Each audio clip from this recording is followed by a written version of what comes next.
ಆಪ್ತ ಸ್ನೇಹಿತ ಸಿಎಂ ಸಿದ್ದರಾಮಯ್ಯನ ಹಾಡಿ ಹೊಗಳಿದ ಜಿಟಿಡಿ. ದಸರಾ ವೇದಿಕೆಯಲ್ಲಿ ಸಿಎಂ ಸಿದ್ದರಾಮಯ್ಯ ಪರ ಭರ್ಜರಿ ಬ್ಯಾಟಿಂಗ್ ಮಾಡಿದ ಜಿಟಿ ದೇವೇಗೌಡ. ಜೆಡಿಎಸ್ ನ ವಿರೋಧ ಪಕ್ಷದ ನಾಯಕನ ಸ್ಥಾನ ಕೊಡದಿದ್ದಕ್ಕೆ ಇದೆಲ್ಲ ನಡೀತಿದ್ಯಾ ಕುತಂತ್ರ, ತಂತ್ರ, ರಾಜಕೀಯ ಷಡ್ಯಂತ್ರ. ಸಿಎಂ ಸಿದ್ದರಾಮಯ್ಯಗೆ ಬಹುಪರಾಕ್ ಮೂಡಾ ಕೇಸ್ನಲ್ಲಿ ಸಿಗತ್ತಾ ಸಿದ್ದರಾಮಯ್ಯಗೆ big relief. Guarantee guarantee guarantee. ಇದು ಗ್ಯಾರಂಟಿ ನ್ಯೂಸ್. ಸುದ್ದಿ ಖಚಿತ, ನ್ಯಾಯ ನಿಶ್ಚಿತ. ಮೂಡಾ ಕೇಸ್ನಲ್ಲಿ ಸಿಎಂ ಸಿದ್ದರಾಮಯ್ಯ ಅವರಿಗೆ ಸಂಕಷ್ಟ ಎದುರಾಗಿದೆ. ಲೋಕಾಯುಕ್ತದಲ್ಲಿ ಎಫ್ಐಆರ್ ಕೂಡ ದಾಖಲಾಗಿದೆ. ಇತ್ತ ಇಡಿ ಅಧಿಕಾರಿಗಳು ತನಿಖೆಯನ್ನು ಈಗಾಗಲೇ ಆರಂಭಿಸಿದ್ದಾರೆ. ಇದೆಲ್ಲದ ನಡುವೆ ಸಿಎಂ ಸಿದ್ದರಾಮಯ್ಯ ಅವರಿಗೆ ಅವರ ಆಪ್ತ ಸ್ನೇಹಿತ ರಾಜೀನಾಮೆ ಯಾಕೆ ಕೊಡಬೇಕು ಸಿಎಂ ಸಿದ್ದರಾಮಯ್ಯ ಅನ್ನುವಂಥ ಒಂದು ಹೇಳಿಕೆ ಇದೀಗ ರಾಜ್ಯ ರಾಜಕೀಯದಲ್ಲಿ ಭಾರೀ ಸಂಚಲನ ಮೂಡಿಸಿದೆ. ಅದರಲ್ಲೂ ಕೂಡ ಎಚ್.ಡಿ. ಕುಮಾರಸ್ವಾಮಿ ಅವರ ಸಹೋದರ ಜಿಟಿ ದೇವೇಗೌಡ, ಚಾಮುಂಡೇಶ್ವರಿಯ ಶಾಸಕ, ಈ ಒಂದು ಹೇಳಿಕೆಯನ್ನು ನೀಡಿದ ಬೆನ್ನಲ್ಲೇ ಸಿಎಂ ಸಿದ್ದರಾಮಯ್ಯ ಅವರಿಗೆ ಆಣೆ ಬಲ ಬಂದಂತಾಗಿದೆ.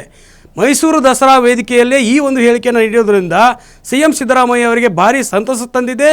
ಇತ್ತ ಆಪ್ತ ಸ್ನೇಹಿತನನ್ನು ಹಾಡಿ ಹೊಗಳಿರುವ ಜಿಟಿ ದೇವೇಗೌಡಗೆ ಸಿಎಂ ಸಿದ್ದರಾಮಯ್ಯ ಕೂಡ ಅಭಿನಂದನೆ ಸಲ್ಲಿಸಿದ್ದಾರೆ. ಈ ಒಂದು ಪ್ರಕರಣದಲ್ಲಿ ನನ್ನ ವಿರುದ್ಧ ರಾಜಕೀಯ ಷಡ್ಯಂತ್ರ ನಡೀತಾ ಇದೆ, ರಾಜ್ಯಪಾಲರ ರಾಜಭವನವನ್ನು ದುರ್ಬಳಕೆ ಮಾಡಿಕೊಳ್ತಿದ್ದಾರೆ ಅಂತ ಡೇ ಒನ್ನಿಂದ ಸಿಎಂ ಸಿದ್ದರಾಮಯ್ಯ ತಮ್ಮ ಒಂದು ಅಸಮಾಧಾನ, ಆಕ್ರೋಶವನ್ನು ಹೊರಹಾಕ್ತಾ ಬಂದಿದ್ದರು. ದೆಹಲಿಯ ಹೈಕಮಾಂಡ್ಗೂ ಕೂಡ ಈ ಒಂದು ವಿಚಾರವನ್ನು ಮುಟ್ಟಿಸಿ ಅವರ ಮನವೊಲಿಸಿ ರಾಜೀನಾಮೆಯನ್ನು ಯಾವುದೇ ಕಾರಣಕ್ಕೂ ನೀಡಲ್ಲ ಅನ್ನುವಂಥ ಒಂದು ಸ್ಪಷ್ಟ ನಿಲುವನ್ನು ತೆಗೆದುಕೊಂಡಿದ್ದರು. ಇತ್ತ ಲೋಕಾಯುಕ್ತದಲ್ಲಿ ಎಫ್ಐಆರ್ ಆದರೂ ಕೂಡ ಇಡಿ ಅಧಿಕಾರಿಗಳು ತನಿಖೆ ನಡೆಸಿದರೂ ಕೂಡ ಎಲ್ಲ ಸರ್ಕಾರಿ ಕಾರ್ಯಕ್ರಮಗಳಲ್ಲಿ ಸಿಎಂ ಸಿದ್ದರಾಮಯ್ಯ ದಿನದಿಂದ ದಿನಕ್ಕೆ ಭಾಗಿಯಾಗ್ತಿದ್ದಾರೆ. ಅದರ ಜೊತೆಗೆ ಮೈಸೂರು ದಸರಾ, ಇಡೀ ವಿಶ್ವವಿಖ್ಯಾತ ದಸರಾ ಅನ್ನುವಂಥ ಒಂದು ಪ್ರಸಿದ್ಧಿ ಹೊಂದಿರುವಂತಹ ಚಾಮುಂಡೇಶ್ವರಿಯ ದಸರಾ ಕಾರ್ಯಕ್ರಮದಲ್ಲಿ ಸಿಎಂ ಸಿದ್ದರಾಮಯ್ಯ ಅವರಿಗೆ ಭರ್ಜರಿ ಬಹುಪರಾಕ್ ಸಿಗ್ತಾ ಇರುವಂಥದ್ದು. ಏನು ಮೊನ್ನೆಯಷ್ಟೇ BJP ಶಾಸಕ ಎಸ್.ಟಿ. ಸೋಮಶೇಖರ್ ಅವರ ಪರವಾಗಿ ಮಾತನಾಡಿದರು. ಇವತ್ತು JDSನ ಶಾಸಕ ಜಿಟಿ ದೇವೇಗೌಡ ಅವರು ಸಿಎಂ ಸಿದ್ದರಾಮಯ್ಯ ಅವರ ಪರವಾಗಿ ಮಾತಾಡ್ತಾ ಇದ್ದಾರೆ.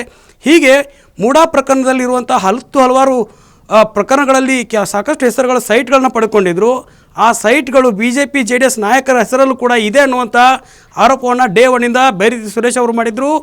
ನಗರಾಭಿವೃದ್ಧಿ ಪ್ರಾಧಿಕಾರದ ಸಚಿವ ಬೈರತಿ ಸುರೇಶ್ ಈ ಒಂದು ದಾಖಲೆಗಳನ್ನು ಇಟ್ಟುಕೊಂಡು ಸಾಕಷ್ಟು ಸುದ್ದಿಗೋಷ್ಠಿ ನಡೆಸಿ ಅಸಮಾಧಾನ, ಆಕ್ರೋಶವನ್ನು ಹೊರಹಾಕಿದರು.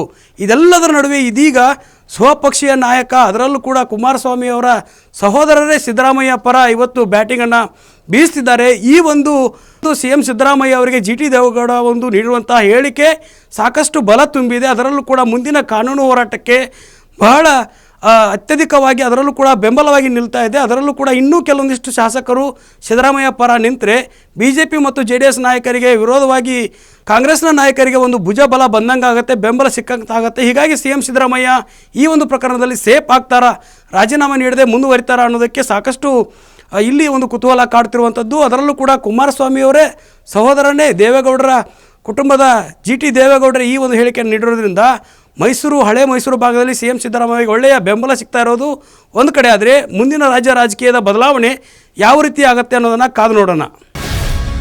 ಗ್ಯಾರಂಟಿ ನ್ಯೂಸ್, ಸುದ್ದಿ ಖಚಿತ, ನ್ಯಾಯ ನಿಶ್ಚಿತ.